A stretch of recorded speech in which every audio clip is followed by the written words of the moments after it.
clases.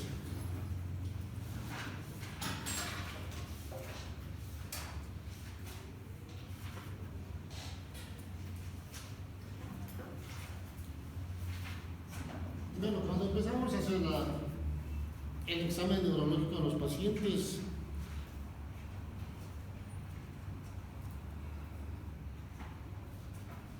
tenemos que documentar todo lo que examinamos de la parte semiológica y todos los antecedentes de lo que encontramos en nuestro paciente. Y esto se llama historia clínica, aunque actualmente ya cada vez se va llamando expediente clínico. Un expediente, yo no sé por qué, creo que por el capricho de los abogados, porque no es ningún expediente, sino es la historia de su enfermedad del paciente, es una historia clínica.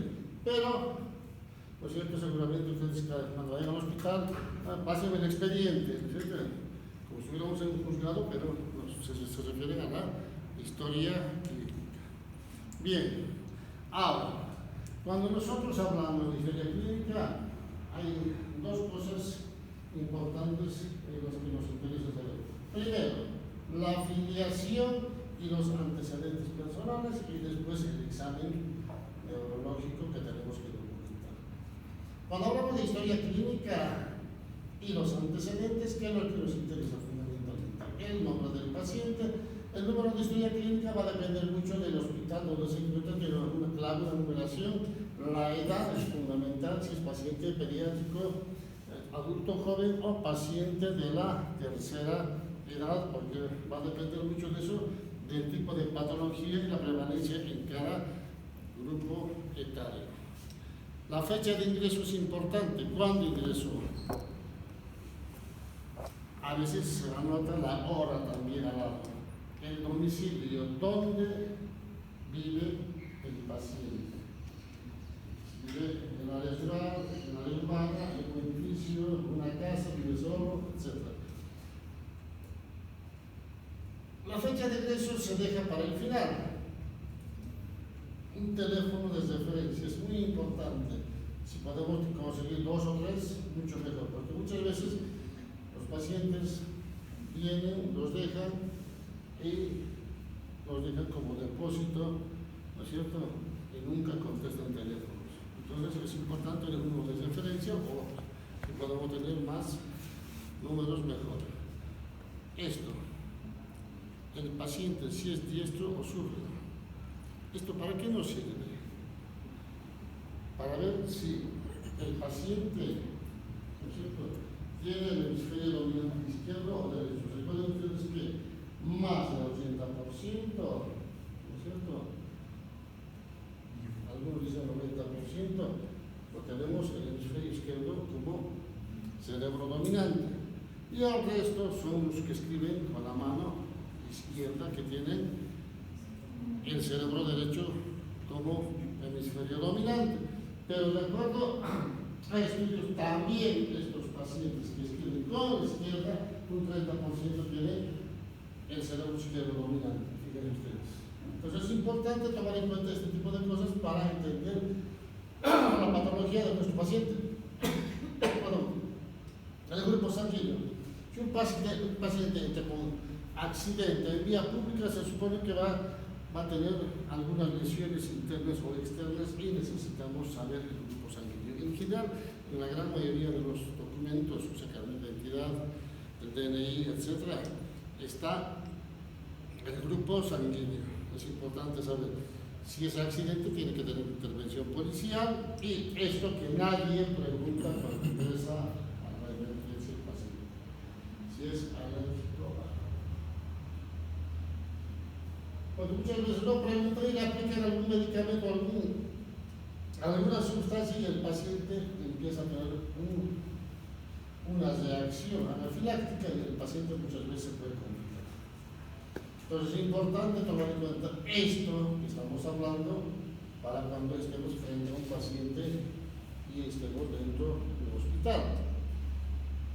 2 palabras, motivo de internación. ¿Por qué? Dolor abdominal, cefalea, dolor cervical, ¿no es cierto? 2 palabras. con 2 palabras, 3 palabras, lo sumo, ¿por qué está internándose? ¿No es cierto? Ahora, si es inconsciente, accidente de vía pública. ¿No es cierto? Entonces, en la enfermedad actual, en pocas palabras, ¿no es cierto? Ahí diremos si es un accidente paciente que traído en ambulancia de la policía, etc. ¿No es cierto? Encontrado en vía pública por accidente de tránsito. Paciente no es inconsciente o consciente. Luego venimos ya a los antecedentes personales. Nos interesa para que nos vayamos implicando algún tipo de enfermedad. Si yo fuma, sí, ¿cuándo? No, fumo de cuando en cuando, ocasionalmente, bueno, entonces, cigarrillos ocasionales, no le va a afectar en nada. Pero alcohol, sí, en algún cumpleaños, alguna fiesta, fin de año, bueno, esto no es bebedor. Pero sí, alcohol, bebe, sí, todos los fines de semana, probablemente sea paciente alcohólico o con tendencia alcohólica, ¿no es cierto? Drogas, ¿consuma drogas? No. ¿Qué paciente acepta que consume drogas? Algunos de ustedes seguramente consumió alguna droga, si les pregunto. Bueno, así que no. Es así. Pero nuestra obligación es preguntar. ¿No? Y seguramente si está un familiar dirá que sí. Mi hermano, mi familiar, mi primo, etcétera, consume drogas. Consume cocaína, consume marihuana, consume no sé. Diuresis, fundamentalmente los pacientes de la tercera edad. ¿Cómo está la diuresis? Si tiene poliuria, mixturia, si tiene disuria, ¿no es cierto? Incontinencia urinaria, catarsis, muchas veces, ¿no es cierto? Ecuaciones líquidas constantes, frecuentes, si es paciente pediátrico y si es adulto, ¿no es cierto? O persona adulta, estreñimiento. ¿Por qué? Porque no se mueve, no hace actividad física o simplemente tiene un cólico mega colon secundario A, un Chagas. ¿No es cierto? Pues fíjense ustedes que todo lo que aprendieron tienen que poner en práctica acá. Todo lo que avanzaron desde el primer día de clases en la universidad tienen que poner en práctica. Entonces, algunas cosas que a veces no preguntamos, el paciente o el familiar informa, entonces se tiene que agregar como dato importante, ¿no es cierto? Entonces, antecedentes infectológicos, preguntar si se enfermó de hepatitis, de Chagas, TBC, HIV, ¿no es cierto? Hepatitis en general los pacientes pediátricos, ¿no es cierto? Tuberculosis en las áreas fundamentalmente rurales, Chagas también en la área rural, los chavales predominantes del Chagas, VIH, ¿no es cierto? Eso fundamentalmente en el área urbana, ¿no es cierto? Muchos de los pacientes no saben que tienen VIH, algunos sí lo saben, pero a veces no lo comentan. Entonces es importante, antes no se hacía eso, ahora es obligatorio preguntar el VIH, hepatitis B, hepatitis C. El problema metabólico, ¿qué es lo que nos interesa saber? Si el paciente es diabético, si tiene gota, si es obesidad, obviamente si tiene obesidad, si tiene sobrepeso, con seguridad este paciente va a tener tendencia a la diabetes, a la hipertensión arterial, ¿no es cierto? Entonces, se tiene que preguntar si tiene este tipo de patología, fundamentalmente cuando son, ¿no es cierto?, obesos. En la parte respiratoria, esto, tos, expectoración, disnea, hemoptisis, neumonía, asma, otros. Esto en los pacientes fundamentalmente que trabajan en las áreas de extracción minera. Estos pacientes con seguridad van a tener problemas de tos, expectoración, porque van aspirando constantemente micropartículas del mineral. A veces tienen disnea, ¿por qué? Porque ya tienen un problema pulmonar, la famosa fibrosis pulmonar, la psicosis, la psicotuberculosis, ¿no es cierto? Y el paciente seguramente en algún momento puede o tuvo hemoptisis. es cierto? Entonces, cuando nosotros nos dice esto, no tenemos que pensar que el paciente tiene alguna patología seria en el pulmón. Las famosas neumonías en las épocas de invierno, aquellos que sufren neumonías a repetición. Y asma, fundamentalmente los pacientes que son aquellas personas que viven en las áreas más que todo de bastante humedad, ¿no es cierto? O cerca al nivel del mar. Entonces es importante saber todas estas cosas para orientarnos de qué es lo que puede pasar con nuestro paciente. La parte cardiovascular, la hipertensión arterial, presión alta. ¿No tiene presión alta? Dicen, no tengo presión alta. ¿Te toman un medicamento? Sí, tomo losartán. ¿Y losartán qué es?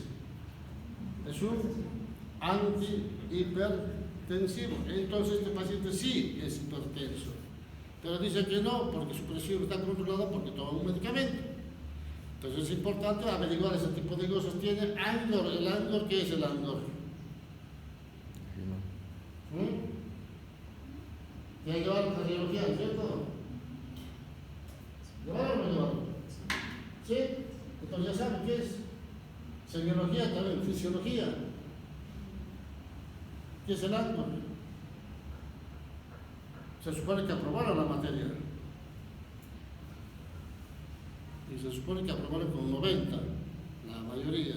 Entonces son excelentes. Ninguno aprobó con 51, creo. ¿Qué es el Angor? Angina. ¿Ah? Angina. ¿Cómo? Angina. ¿Qué es la angina? ¿Sí? Precordial, dolor en el pecho, ¿no es cierto? Entonces, el paciente infarto agudo del miocardio, si tuvo algún problema de infarto porque es obeso, no. Tiene disnea para cuando camina, se cansa, ¿no es cierto? Edema, ver si tiene edema en los miembros inferiores, ¿no es cierto? Y palpitaciones. Si camina un poco, una cuadra y palpita el corazón, mal late el corazón. ¿Por qué? Por insuficiencia cardíaca, ¿no es cierto? Insuficiencia cardíaca. Fíjense ustedes que todo esto ya lo llevamos. Ya sabemos esto.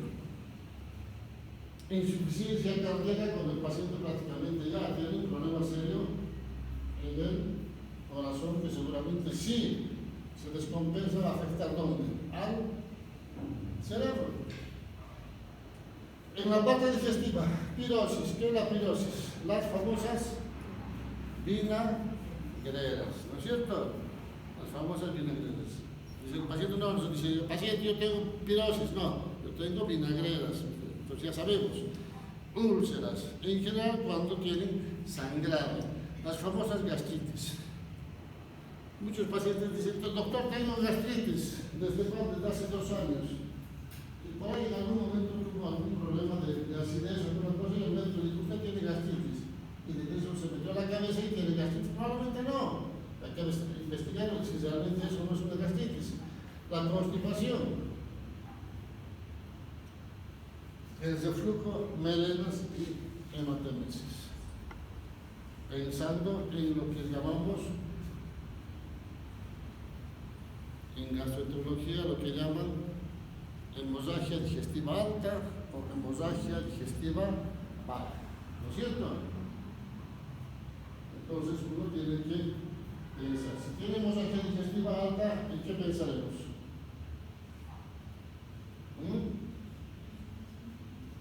¿En qué pensamos?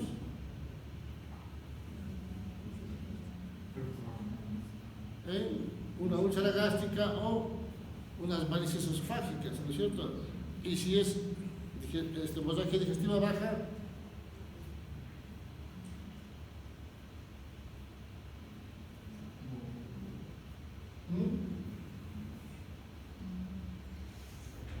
no pensamos en nada, lo dejamos así, pasa de largo. ¿Ah? ¿En qué pensamos? Si es pediátrico, un pólipo intestinal.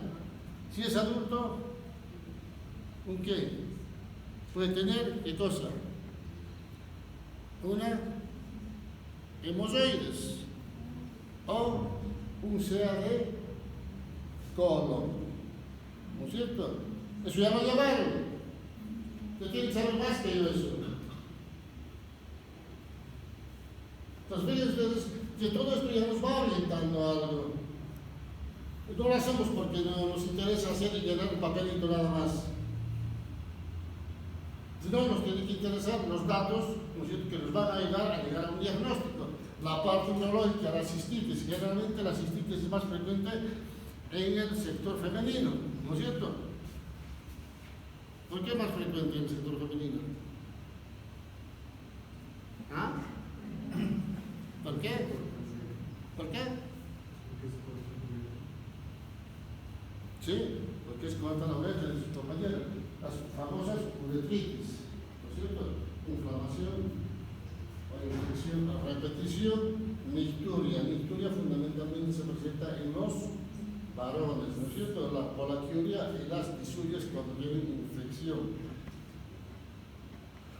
Acá dice ira, ¿no es cierto? Esos son insuficiencia renal aguda, insuficiencia renal crónica. Actualmente se llama enfermedad renal crónica y enfermedad renal aguda. En la parte neurológica, pregunta si el paciente tuvo alguna vez convulsión o si es epiléptico, ¿no es cierto? Muchas veces el paciente tiene fiebre de 40, 41, 42 grados y empieza a tener convulsiones. ¿No es cierto? Y si es adulto, si tuvo un accidente cerebrovascular previo o si el paciente sufre de cefalea, las famosas jaquecas, ¿no es cierto? Eso se ve más frecuentemente en las mujeres que en los varones. Cuando no quieren hacer algo, no quieren salir, no quieren algo, ¡ay, me duele mi cabeza! ¿No es cierto? ¡Ahí tengo cefalea! ¿No es cierto? Hay que hacer esto, no tengo cefalea. ¿No es cierto? La cefalea es la mejor excusa para no hacer lo que uno no quiere hacer. ¿No es cierto? Entonces, realmente hay que investigar si realmente es eso o no. Otra de las cosas, TEC. Si se golpeó la cabeza, si estaba internado por un TEC, ¿no es cierto? Si sufrió meningitis en la edad pediátrica y en los pacientes de la tercera edad, famoso vértigo. Si tienen mareos, vértigos, ¿no es cierto? ¿Por qué? Porque puede tener una insuficiencia vertebrovascular. Insuficiencia vertebrovascular. Entonces, fíjense ustedes que todo esto nos ayuda siempre a entender lo que es, digamos, como antecedentes para llegar a un diagnóstico. Entonces, una vez hecho todo eso, el interrogatorio, empezamos a hacer el examen neurológico. Cuando hacemos el examen neurológico, ¿qué nos interesa saber? Los signos vitales o parámetros vitales, ¿no es cierto? La presión arterial de ese momento, cuando está la frecuencia cardíaca, la frecuencia respiratoria, la saturación de oxígeno, que actualmente es importante saber, y la temperatura axilar, que en general ahora ya no se hace la temperatura axilar, sino tenemos el aparatito que ponemos a la frente, a la mano, donde queramos y nos marca la temperatura, ¿no es cierto? La temperatura digital, ya no es el termómetro de mercurio. Entonces, el decúbito. ¿Cómo está el paciente para el examen? ¿Está activo, caminando, sentado como nosotros? ¿Está pasivo porque prefiere estar sentado por cansancio, por fatiga, por otra cosa? ¿Está obligado? ¿No es cierto? Porque a veces el paciente tiene excitación psicomotriz, entonces y lo obligan a que esté acostado. Preferencial, si el paciente prefiere estar acostado o sentado o indiferente, que da lo mismo. ¿No es cierto? Sí, puede estar sentado, acostado, parado y revisamos piel y fanegas. Coloración de piel.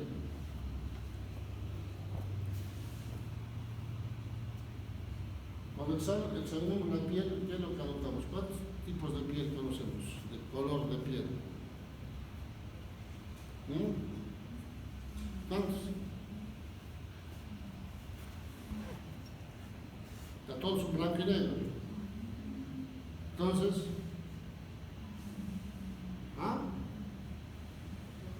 semiología. ¿Cuántos? Entonces llevamos semiología. Entonces, ¿cuántos? ¿Cuántos tipos de color de piel? ¿Cómo?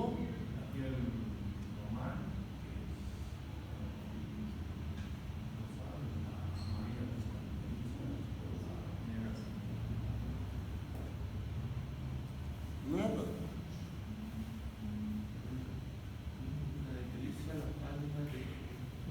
Vale. Señorita. ¿Cuáles son?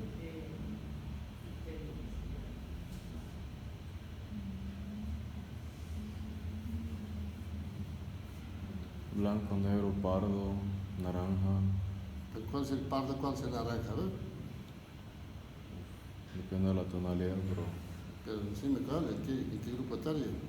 Te puede ser rosado, verde, amarillo, celeste, naranja o azul, que son los demás. que son tipo de los asiáticos, algo así. Porque los asiáticos tienen pardo. No, relativamente naranja, algo así.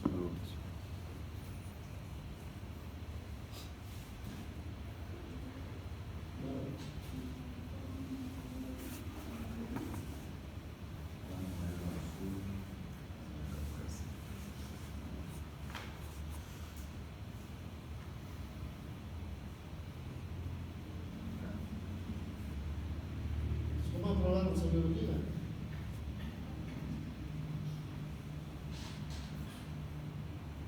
¿Qué color tiene el de piel ella? ¿Mm?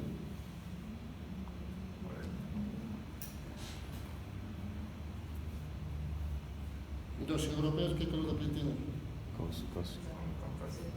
Blanca, caucásica, si quiere. Los africanos, ¿qué color de piel tienen? ¿Ah? Negro. Los asiáticos, amarillo. Esos son los colores de piel. No la trigueña, la pardo, ni las ojos, ni la creación, ni la histérica. Eso es patología. Pues, tienen que aprender semiología. Yo no sé cómo aprobar ustedes semiología.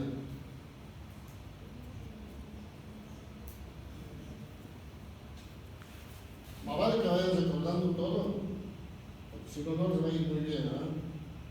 Así no va a ser lo mismo. Bien, entonces seguimos. Trofismo. Cuando hablamos de trofismo es el tono muscular. Cuando hablamos de tono muscular, siempre tiene que ser comparativo izquierda-derecha. El tono es el tono muscular del movimiento del tono. Muchas veces el paciente, digamos, tiene, no sé, un problema de fractura y le ponen 2 meses de yeso y se lo saca y tiene menos masa, menos con el brazo y comparamos, tiene menos tono y menos masa muscular en un lado que en el otro. Entonces es importante averiguar ese tipo de cosas y comparar la distribución pilosa. La distribución pilosa en general se refiere a qué? A la distribución pilosa en los varones y en las mujeres, ¿no es cierto? Si hablamos de las mujeres, es una distribución pilosa feminoide, ¿no es cierto? El medio pubiano es triangular, tiene menos pelos en las axilas, no tiene barba, y el varón tiene barba, en algunos son pelados, son calvos, ¿no es cierto?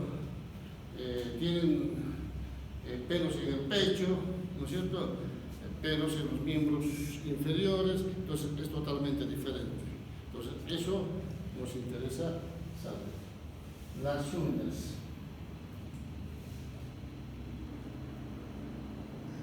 Cuando hablamos de semiología y vemos las uñas, ¿qué nos interesa ver en las uñas?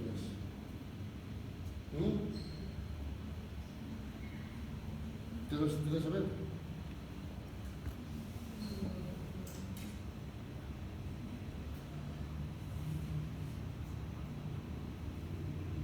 Cuando nosotros hablamos dedos en el palillo del tambor, ¿cómo son las uñas?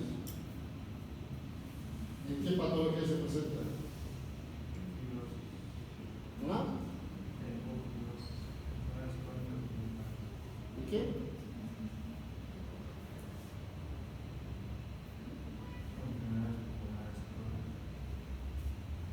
No.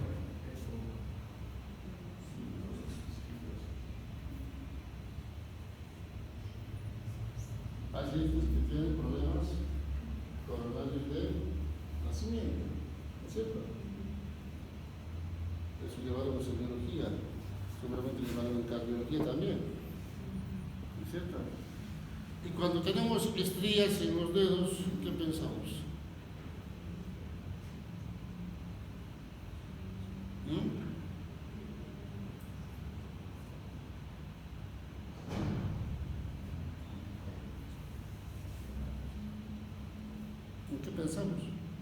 Eso es semiología.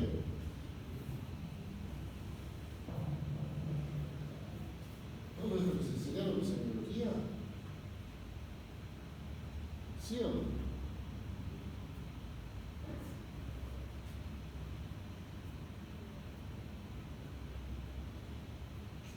Porque todo esto que estamos hablando es semiología.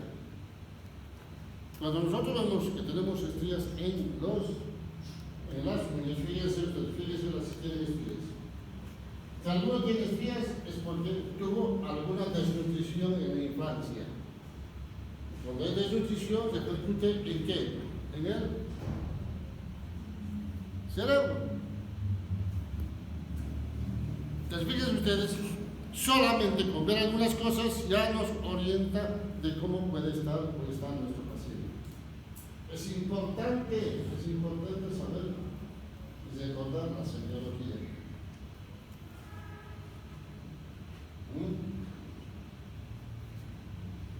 Signo del pliegue es fundamentalmente para ver qué, si el paciente está deshidratado o no.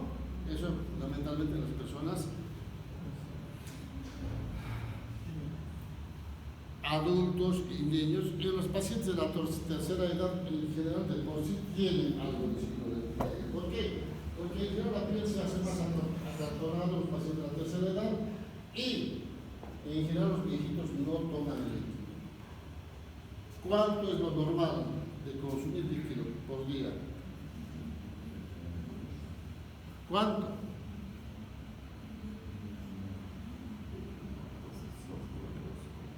¿5 litros? ¿Cuánto? De 2 a 3 litros por día. Eso es lo normal que deben consumir. Entonces no se dan cuenta, más o menos consumen esa cantidad. Pero en general las mujeres no consumen tanto como los varones. ¿Por qué? ¿Por qué no consumen tanto las mujeres? ¿Ah? ¿Por qué? Me vamos a preguntar. Pues, ¿por qué no consumes o tomas 2, 3 litros?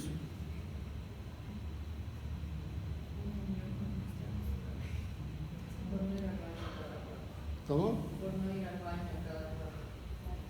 Es fundamental por el tema de, digamos, no hay un lugar a veces donde pueda, digamos, hacer sus necesidades las mujeres. Pero el varón va a cualquier esquina, a cualquier lado, ¿no es cierto? En la calle hace sus necesidades, va y orina por cualquier lado, ¿no es cierto? Esa es la diferencia. Pero entonces, por eso, es importante tomar en cuenta todas estas cosas. ¿No?